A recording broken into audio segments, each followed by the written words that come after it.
ಹೆಂಡತಿ ಪ್ರಿಯಕರರಿಂದ ಗಂಡನ ಬರ್ಬರ ಹತ್ಯೆ ಬೆಚ್ಚಿಬಿದ್ದ ಗೌರಿಬಿದನೂರು. ಹೆಂಡತಿಗೋಸ್ಕರ ಧರ್ಮ ಬದಲಿಸಿದ ಗಂಡ, ಅದೇ ಹೆಂಡತಿಯಿಂದ ಭೀಕರ ಅಂತ್ಯ.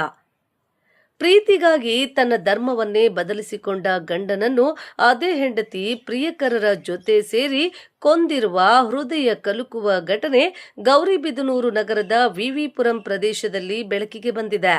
ಸುಮಾರು 20 ವರ್ಷಗಳ ಹಿಂದೆ ಶಿವಕುಮಾರ್ ಎಂಬ ಯುವಕ ರೇಷ್ಮಾ ಎಂಬ ಮಹಿಳೆಯನ್ನು ಪ್ರೀತಿಸಿ ಮದುವೆಯಾಗಿದ್ದ. ಪ್ರೀತಿಗಾಗಿ ಶಿವಕುಮಾರ್ ತನ್ನ ಮೂಲ ಧರ್ಮವನ್ನು ಬಿಟ್ಟು ಹೆಂಡತಿಯ ಇಸ್ಲಾಂ ಧರ್ಮಕ್ಕೆ ಮತಾಂತರಗೊಂಡು ಸಾದಿಕ್ ಎಂಬ ಹೆಸರಿನಿಂದ ಜೀವನ ನಡೆಸುತ್ತಿದ್ದ. ಇಬ್ಬರು ವರ್ಷಗಳ ಕಾಲ ದಾಂಪತ್ಯ ಜೀವನ ನಡೆಸುತ್ತಿದ್ರು. ಆದರೆ ಇತ್ತೀಚಿನ ದಿನಗಳಲ್ಲಿ ದಂಪತಿಗಳ ನಡುವೆ ವೈಮನಸ್ಸು ಉಂಟಾಗಿತ್ತು. ರೇಷ್ಮಾ ತನ್ನ ಮನೆಯ ಹತ್ತಿರವೇ ವಾಸವಾಗಿದ್ದ ಶಾರುಖ್ ಎಂಬ ವ್ಯಕ್ತಿಯೊಂದಿಗೆ ಅಕ್ರಮ ಸಂಬಂಧ ಹೊಂದಿದ್ದಾಳೆ ಎಂಬ ಆರೋಪ ಕೇಳಿಬಂದಿದೆ.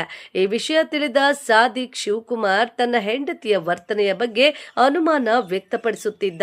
ಇದೇ ಕಾರಣಕ್ಕೆ ಮನೆಗೆ ಮದ್ಯಪಾನ ಮಾಡಿ ಬಂದು ಜಗಳ ಮಾಡುತ್ತಿದ್ದ ಎನ್ನಲಾಗಿದೆ.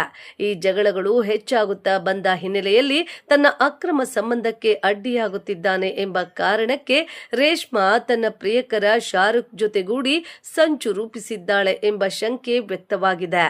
ಈ ಸಂಚಿನ ಭಾಗವಾಗಿ ಆಂಧ್ರ ಮೂಲದ ಶಾರುಖ್ ಸ್ನೇಹಿತರಾದ ಸಿದ್ಧ, ಆನಂದ, ಬಾಬು, ದಂತಂ, ರಾಮು ಹಾಗೂ ಅಕ್ಷಯ್ ಸೇರಿ ಸಾದಿಕ್ ಶಿವಕುಮಾರ್ ಮೇಲೆ ದಾಳಿ ನಡೆಸಿದ್ದಾರೆ. ದೊಣ್ಣೆಗಳಿಂದ ನಡೆಸಿದ ದಾಳಿಯಲ್ಲಿ ಸಾದಿಕ್ ಗಂಭೀರವಾಗಿ ಗಾಯಗೊಂಡಿದ್ದು ಬಳಿಕ ಸ್ಥಳದಲ್ಲೇ ಮೃತಪಟ್ಟಿದ್ದಾನೆ ಎಂದು ತಿಳಿದು ಬಂದಿದೆ. ಘಟನೆ ಬಳಿಕ ಆರೋಪಿಗಳು ಪರಾರಿಯಾಗಿದ್ದು ಸ್ಥಳೀಯರಲ್ಲಿ ಭೀತಿಯ ವಾತಾವರಣ ನಿರ್ಮಾಣವಾಗಿದೆ. ಸುದ್ದಿ ತಿಳಿದ ಕೂಡಲೇ ಗೌರಿಬಿದನೂರು ಪೊಲೀಸರು ಸ್ಥಳಕ್ಕೆ ಧಾವಿಸಿ ಪರಿಶೀಲನೆ ನಡೆಸಿದ್ದಾರೆ. ಮೃತದೇಹವನ್ನ ಮರಣೋತ್ತರ ಪರೀಕ್ಷೆಗೆ ಕಳುಹಿಸಲಾಗಿದೆ. ಆರೋಪಿಗಳಿಗಾಗಿ ಶೋಧ ಕಾರ್ಯ ಮುಂದುವರೆದಿದ್ದು ಪ್ರಕರಣ ದಾಖಲಿಸಿಕೊಂಡು ತನಿಖೆ ಕೈಗೊಳ್ಳಲಾಗಿದೆ. ಈ ಘಟನೆ ಪ್ರೀತಿ, ನಂಬಿಕೆ ಮತ್ತು ದಾಂಪತ್ಯ ಸಂಬಂಧಗಳ ಮೇಲೆ ಗಂಭೀರ ಪ್ರಶ್ನೆ ಎಬ್ಬಿಸಿದೆ. ಪ್ರೀತಿಗಾಗಿ ಜೀವನವೇ ಬದಲಿಸಿಕೊಂಡ ವ್ಯಕ್ತಿಗೆ ಇಂತಹ ಅಂತ್ಯ ಅನುಭವಿಸಿರುವುದು ಸ್ಥಳೀಯರನ್ನು ಬೆಚ್ಚಿ ಬೀಳಿಸಿದೆ. ವರದಿ ನರೇಶ್ ಬಾಬು. ಕ್ಷಣ ಕ್ಷಣ ಸುದ್ದಿಗಾಗಿ ವೀಕ್ಷಿಸಿ ನಮ್ಮ ರಾಷ್ಟ್ರಧ್ವನಿ ನ್ಯೂಸ್ ಕನ್ನಡ. ಇದಿಲ್ಲ, ಇವತ್ತು ಯಾವುದು ಕಾರಣಕ್ಕೆ ಡೆತ್ ಆಗಿದೆ ಈ ಥರ ಹೇಳಿದ್ದಾರೆ ಇವರು. ಆಮೇಲೆ ಸ್ಟಾರ್ಟಿಂಗಿಂದ ಅದು ಅನುಮಾನಾಸ್ಪದ ಥರ ಇತ್ತು.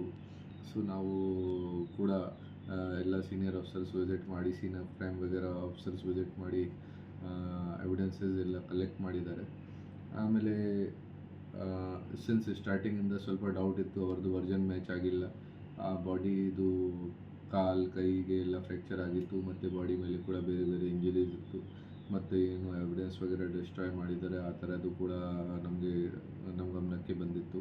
ಸೊ ನಾವು ಸತತವಾಗಿ ಎಫರ್ಟ್ಸ್ ಮಾಡಿ ಆಮೇಲೆ ಅವ್ರದ್ದು ಇಂಟರೋಗೇಷನ್ ಮಾಡಿ ಆಮೇಲೆ ನಮಗೆ ಗೊತ್ತಾಯಿತು ಅವ್ರದ್ದು ವೈಫ್ ಇದು ಎಲ್ಲ ಪ್ಲ್ಯಾನ್ ಮಾಡಿದ್ದಾರೆ. ರೆಗ್ಯುಲರ್ ಆಗಿ ಅವ್ರದ್ದು ಗಲಾಟೆ ಆಗ್ತಾಯಿತ್ತು.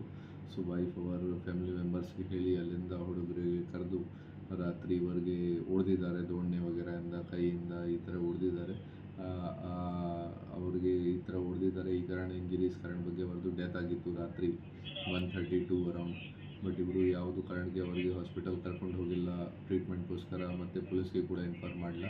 ಮತ್ತು ಪೊಲೀಸ್ಗೆ ಬೆಳಿಗ್ಗೆ ಈ ಥರ ಮಿಸ್ಗೈಡ್ ಮಾಡೋಕ್ಕೆ ಕೂಡ ಪ್ರಯತ್ನ ಮಾಡಿದ್ದಾರೆ.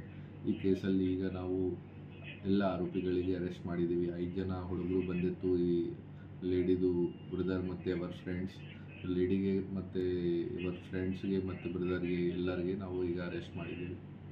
ಸರ್, ಇವ್ರಿಗೂ ಅವ್ರಿಗೆ ಏನು ಸರ್ ಸಂಬಂಧ? ಹಾಂ, ಇವು ಕೊಲೆ ಮಾಡಿದವ್ರಿಗೂ ಮತ್ತು ಹೆಣ್ಣಿಗೂ ಏನು ಸರ್ ಸಂಬಂಧ? ಅವರು ಹಸ್ಬೆಂಡ್ ವೈಫ್. ಅವ್ರದ್ದು ಅರೌಂಡ್ 10 ವರ್ಷ ಆಗಿದೆ ಮದುವೆಯಾಗಿ.